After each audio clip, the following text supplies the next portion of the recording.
Online dating के दौर में मोहब्बत की तलाश कभी ज़्यादा काबिल रसाई नहीं रही। ये इतना ही आसान हो सकता है जितना कि मुताबिकत के क्विज़ को पुर करना। अगर आपकी रफ्तार ज़्यादा है तो दाईं तरफ सवाब करना, लेकिन ऑनलाइन प्रोफाइल्स हमेशा पूरी कहानी नहीं बताते हैं। और किसी ऐसे शख्स से मुलाकात करना जिससे आप ऑनलाइन जुड़े हुए हैं कुछ हैरानकुन दरियाफ्तों का बाइस बन सकते हैं। प्रोफाइल के पीछे मौजूद हकीकी शख्स को जाना एक अहम मरहला है, और उससे पहले कि आप ये फैसला कर सकें कि आया किसी शख्स से अहद करना है या नहीं, आपको ये जानने की ज़रूरत है कि आप असल में क्या तलाश कर रहे हैं और वो खुद एक पार्टनर में क्या तलाश कर रहे हैं। जब एक मर्द ईमानदार और काबिल एतमाद होता है तो वो फौरी तौर पर औरत के लिए ज़्यादा दिलकश और पसंदीदा हो जाता है।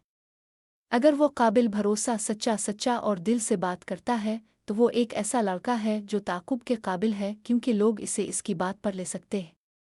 का कहना है कि एतमाद और काबिल एतमाद ताल्लुकात को गहरा करने देते हैं। बहरहाल एक औरत को ये जानने की ज़रूरत है कि अगर कोई रिश्ता तवील मुद्दत तक कायम रहना है तो वो अपने मर्द पर इसी तरह भरोसा कर सकेगी जिस तरह इसे इस पर भरोसा करने के काबिल होना चाहिए।